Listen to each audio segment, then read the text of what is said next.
Чолпон Ата шаарындагы Ат майданда Нооруз майрамына карата салтка айланган көкбөрү боюнча турнир өтүүдө. Биринчиликти багындырыш үчүн республиканын ар аймагынан келген командалар ат салышты.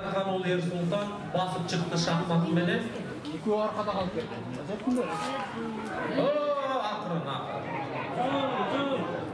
Жогорку лигада 6 команда ойносо, биринчи лигада күч сынашып жаткан командалардын саны 21 жетет. Бул сандар Кыргызстанда көкбөрү оюнуна кызыккандардын саны артып, жаңы деңгээлге чыгып жатканынан кабар берет. Командалардын көпчүлүгү аталган мелдешке биринчи рет катышып жатканын Көкбөрү Федерациясынын президенти Искендер Кадыркулов билдирди. Ар бир элинде коюлуп, өзүнүн бир брендовый оюндары бар да.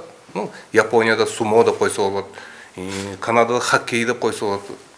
Потому что сумо это бардык сумо десек Японияны эстейбиз. Хоккей десе бул Канада, анан кийин Кореяда десе бул Испания.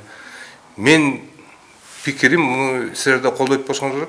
Көкбөрү бул Кыргыздын бренди болсо керек депчи. Улуттук оюн көкбөрү учурда Кыргызстандын бренди болуп калды. Айрыкча 3 жолу өткөрүлгөн дүйнөлүк көчмөндөр оюндарынан соң спорттун бул түрү чет элдиктерди да кызыктырууда. Американский посольстводан бизге эме келди. Былтыр где-то ушумалда келген. Апрелде барып, оюнуңарды посольстводан оюнуңарды көрсөтүп, ошол жерде биздин да балдар бар. Тренировка жасатып, аны өзүңөрдүн да балдарыңар бар экен, ошол жерге оюн көрсөтүп кеткиле деп, жана ушу пандемиянын асабынан айка бара албай калдык. Балдар Саудовский Аравияга чейин барып келди, ушу көкбөрүнү көрсөтүп.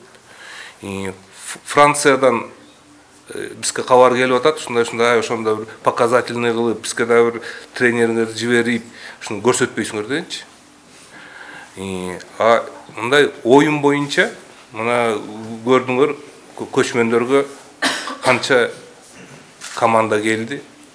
Мен оюнча көчмөндөрдүн баардыгы эле ойнойт болуш керек. Биягы Венгриядан баштап, биягы Монголияга чейин СНГнын көчмөндөргө кирген өлкөлөрдү айтпай эле коеюн. Сары Өзөн командасы сол такымга басып алып, Жогорку лигадагы ар бир оюн кызыктуу жана кооптуу учурларга бай болду. Көкбөрүчүлөр өз чеберчиликтерин көрсөтүп, улакты тайгазанга таштоо аракеттерин жасап жатышты. 3, 2, 1, стоп!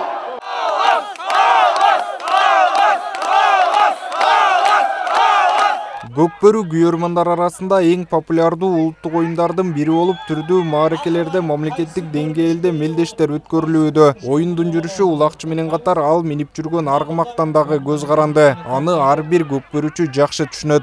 Тулпарларыбыз да Кудай буйрса жакшы болуп келатат да.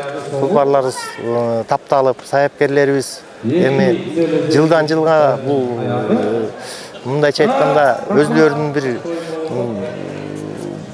эме орусча айтканда ыкмаларын табышып, иши кылса аттарды абдан бир жакшы деңгээлде дайындап келип атышат да.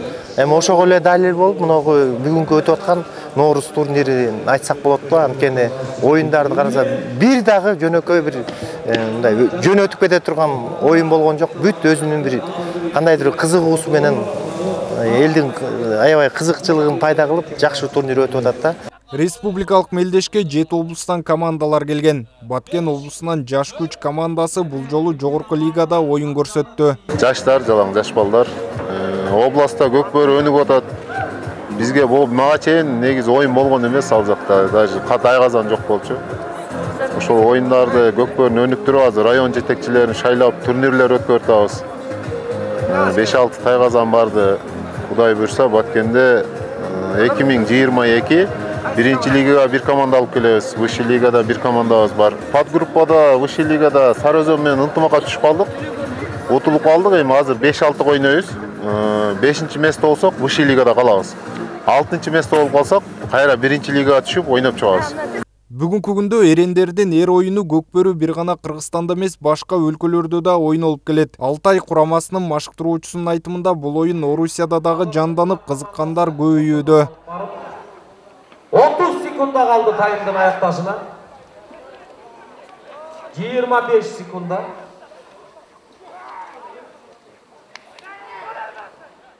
Барып келдим Алтайга, Оңгудайский районго. Основной ошо Кыргыздын улуттук оюнун өнүктүрүү боюнча. Жакшы буюрса, азыр Кудай буюрса, жакында дагы ошо чакырык болуп атат. Контракт түзүп, кайра барып келет болушум керек.